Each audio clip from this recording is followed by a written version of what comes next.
Yo, what's up guys? This is my Diablo 4 Druid build to speed leveling. Let's jump into it. So before I jump into the guide, I want to talk about why I just like this build. And the reason why I like this build is because it allows you, well, allows me to play the game how I want to play. Like, I don't like being frozen every 2 seconds.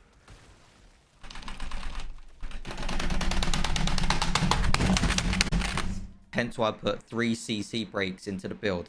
I don't like being one shot, hence why it's got just so much damage reduction. And I also don't like walking around, killing that mob, and then killing that mob, and then killing that mob. I like bringing them all into one giant ball and then deleting the giant ball that I've just created.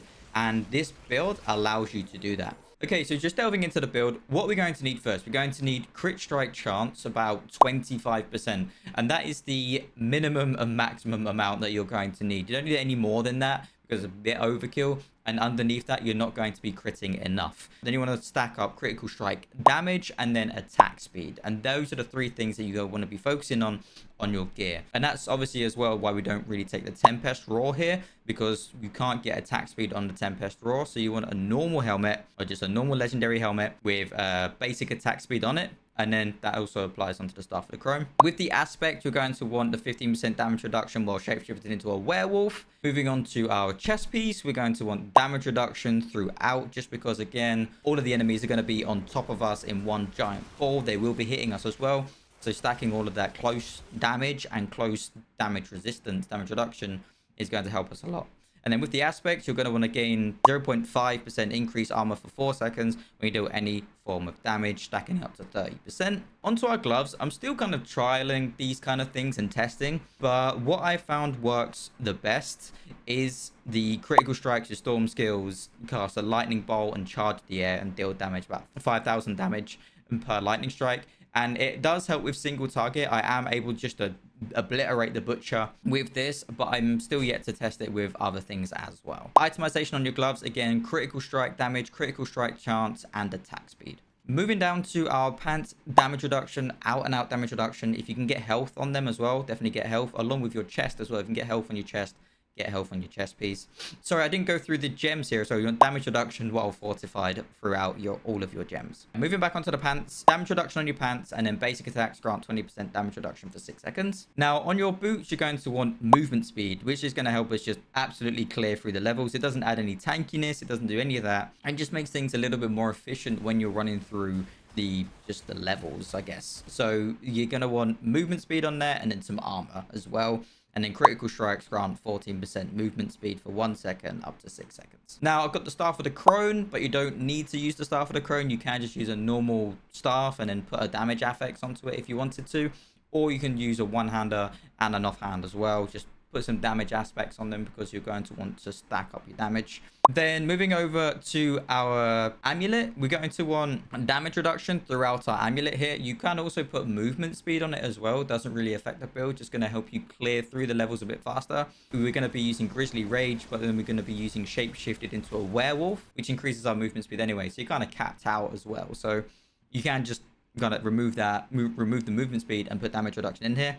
You are going to want your basic skills grant of 45% attack speed on the amulet. Just again, more damage, more crits. Moving over to our ring here, we're going to want just critical strike damage and critical strike chance on the rings. If you are capped out already at 25% critical strike chance, then just go for damage here. On the aspect with Grizzly Rage, now shapeshift you into a direwolf, we gain 25% increased movement speed. Moving over to our rings again, you just want damage, crit strike, crit chance. But again, if you're not up to the 25% or if you're over it, then just go for damage. Duration of Grizzly Rage increases by 5 seconds. In addition, critical strikes with Grizzly Rage activate, increase your critical strike damage by 10% for the duration. So that's going to keep stacking for the time that we're in Grizzly Rage, and it stacks up to a lot of damage. I've now got 1,300% increased critical strike damage at the end of Grizzly Rage, so that is huge. So I have just gone over to the malignant hearts, but I'll go through them again. So you want the one that pulls all the enemies into you. It doesn't matter where,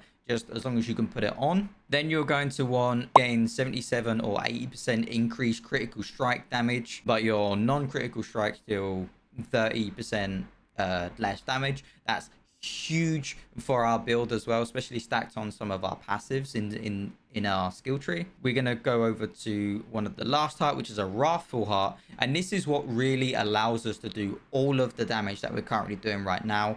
And it's the critical strikes of all subsequent damage within 2 seconds is absorbed by the target and then erupts by 14%. So that is just absolutely massive when it comes to our build, and that really kind of pulls everything together as we're doing all of our crit damage, all of our attack speed, all of our crit chance goes onto one enemy, and then boom, that guy just goes up, and then the entire area of all the mobs that you've pulled in just blows up as well. And trust me, you're going to really like this build. So quickly glancing over the spirit boons, we got 10% damage reduction from elites, we got 30% increased critical strike damage, 5% increased critical strike chance, extended duration of your ultimate skills by 25%, and then nature magic skills have up to 10% chance to reduce the cooldown of your ultimate skills by 2 seconds, because now claw is a nature magic skill, so it's going to be taking all the enemies down, and it should reduce the cooldown of our ultimate, which means increased damage. So moving over to our skill tree here, so we're just going to glance through this real quick. It's not too complex. Now, just because we are using Style for the Chrome, we have maxed out Claw. So we're going to go Claw, Enhanced Claw, and then Wild Claw, just for the attack speed and extra damage. Storm Strike, Enhanced Storm Strike, and Fierce Storm Strike for the vulnerable damage. In our core skills, we're not going to be taking any core skills again because we're using Style for the Chrome, but we're going to be taking Predatory Instinct, put 3 into Predatory Instinct, and I can never say this one, so, but Digigrade Gate? Yeah, it just increase your movement speed by 9 once you're in werewolf form. Moving down to our defensive skills, we're going to be taking Earthen Bulwark, Enhanced Earthen Bulwark, Preserving Earthen Bulwark, Bloodhowl, Enhanced Bloodhowl, Preserving Bloodhowl, and then we're going to be taking Ancestral Guidance, put 1 into Ancestral Guidance, and then 3 into Vigilance. We're going to ignore companion skills. Moving down to our Wrath skills here, we're going to be taking Hurricane, Enhanced Hurricane, and then Savage Hurricane. And that's just so we got that 20% damage reduction whilst all of those enemies are surrounding us. Then Elemental Exposure, put 1 into Elemental Exposure, 3 into Endless Tempest, 3 into Bad Omen, and then 3 into Electric Shock. So we got all of this electric damage going off whilst we're attacking all of our enemies with Claw and a Storm Strike at the same time. Now we're taking Trample here. Now this is just sheerly for CC break. It is a last resort CC break. We've already got Earthen Bulwark, which is going to help with our defense and CC break, but this is just to get us out of bad situations. I've come across some vampires that just electrocute you randomly, and it is super frustrating, along with just being frozen non-stop as well. And just taking Trample allows you to break those CC, just those lockups. So it's going to really help you out to free up yourself as well. So I'll definitely take Trample here. So it's Trample, Enhanced Trample, and then Natural Trample to just 20% of our life does Fortify. Now into our damage here, we're still into the Wrath skills. The Neurotoxin for the slow, 3 into Envenom, and 3 into Toxic Claw. We come down to our ultimate skills. We're going to be taking Grizzly Rage, Prime Grizzly Rage, and then Supreme Grizzly Rage. And then put 3 into Defiance, again stacking up on top of our Nature Magic skills because our basic attack is now a Nature Magic skill. Quick Shift, because it's also a shifting skill. 3 into Defiance, and then 3 into Quick Shift, sorry. Put in 2 into Natural Fortitude just to help us stack up some of our defenses. And then a Heightened Sense just to take some damage reduction from the elites, as they are going to be around us at the same time while using that malignant heart. 1 into the key passive, which is Lupane Ferocity. Yeah, Lupane Ferocity, just stacking up that critical strike damage. So what I'm going to do is to help you out here a little bit is to make a Maxroll build. And the reason why I want to do that is just so you can go through this, look at the whole build itself in like its perfect rolls. And then you can also look at the skill tree, and you can look at the paragon tree as well. So I'm going to kind of glance over the paragon tree here, but I'm going to tell you what I focused on within the paragon tree. So in the tree, we just want to be stacking crit damage pretty much, because all of that damage and poison damage and all that kind of stuff is going to be going onto the character or onto the enemy that we're going to be fighting.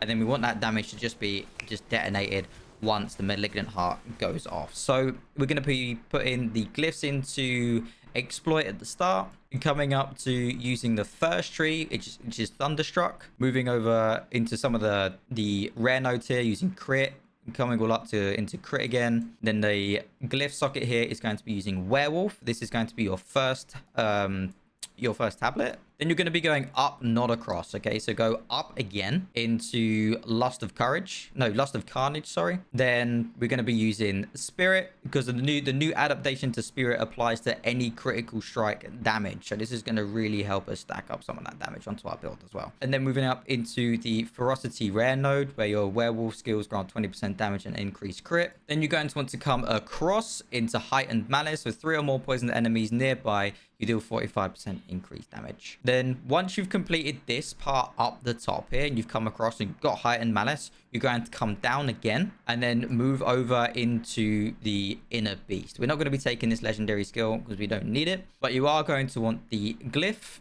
and then we're going to put Territorial in that glyph, just because enemies are going to be on top of us at all times. We're going to be moving up then to get the next glyph within the Heightened Malice tree, and then we're going to put Fang and Claw into that tree there. But again, I am going to be putting this on max roll, so if you want to just go for it by yourself, you can go for it then. Okay guys, so that's my Diablo 4 Druid speed leveling build. I hope you enjoy it. Please try it out. Tell me what you think of the build down below, and if you've got any adaptations to the build as well, like what you would add onto it, what you would take away, paragon, tree, gear, whatever, just put it in the comment section below, and then we can just try it out. Like, why not? I'm here all day every day, so let's make a really cool build together. Why not?